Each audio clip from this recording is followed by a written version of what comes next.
En comparación al control analógico, después de utilizarse desde hace 50 años, es un método más que probado y correcto. Las fuentes analógicas son estables y menos propensas a fallos, a pesar de que tienen una flexibilidad limitada. Los parámetros se definen durante la fase de diseño y no se pueden cambiar después. Mientras que el estado de la fuente se puede monitorizar, el control está por lo general limitado a una sola respuesta o reacción por parámetro. Con una fuente digital tenemos un rango amplio de escenarios de entrada con varias acciones posibles en base a esto, aunque siempre, limita, aunque siempre limitada por la velocidad del procesador. Ahora veremos fuentes de voltajes lineales y conmutativas, que es como una división entre estas fuentes de corriente directa. Los más pesados utilizaban fuentes de alimentación lineales, mientras que los más ligeros usan fuentes de alimentación conmutadas. Como ya he dicho, es una fuente de alimentación lineal. Se reduce a la tensión mediante un transformador y seguidamente se rectifican diodos.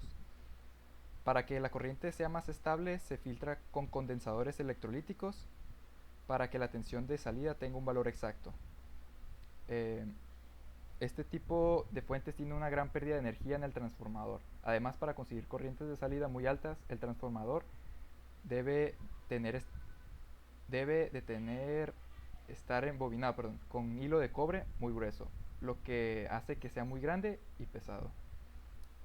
Este tipo de fuentes siguen el esquema de transformador reductor de tensión, rectificador, conversor de voltaje alterno o onda completa, el filtro, que es el conversor de onda completa a continua, y, y la regulación, que es manteniendo de voltaje de salida ante variaciones de la carga. Como aquí está en el esquema, transformador de la corriente alterna, pasa para el transformador, pasa después por el rectificador, después sigue por el filtro y por último por el regulador.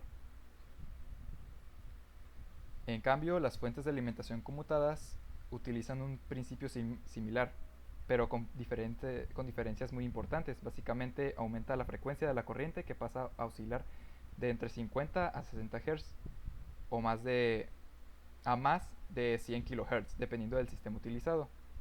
Al aumentar tanto la frecuencia, reducimos las pérdidas y conseguimos reducir el tamaño del transformador y con ello su peso y volumen.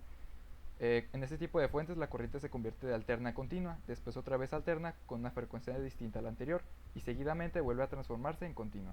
Por eso muchos equipos basados en fuentes conmutadas son conocidos como inversores o inverts. Aquí, como vemos, pasa por diferentes procesos en este esquema. Pasa primero por el filtro EMC. Su función es absorber los problemas eléctricos de la red, como ruidos, armónicos, transitorios, etc. Después pasa por un puente rectificador, que solo deja pasar la corriente en un sentido, de modo que convierte la corriente alterna en corriente pulsante. Después pasa por un corrector de factor de potencia, en determinadas circunstancias la corriente se desfasa respecto a la tensión, lo que provoca que no se aproveche toda la potencia de la red. Después pasa por un condensador que amortigua la corriente pulsante para convertirla en corriente continua con un valor estable. Y pasa por un transistor que se encarga de cortar y activar el paso de la corriente. Después pasa por un controlador que activa y desactiva el transistor. Pasa también por un transformador que reduce la tensión y además aísla físicamente la entrada y salida. Eh, Después pasa por un diodo que convierte la corriente alterna del transformador a corriente pulsante. Eh, Después pasa por un filtro que convierte la corriente pulsante en continua. Y por último, por un optoacoplador que enlaza la salida de la fuente con el circuito de control, pero manteniéndolos físicamente separados.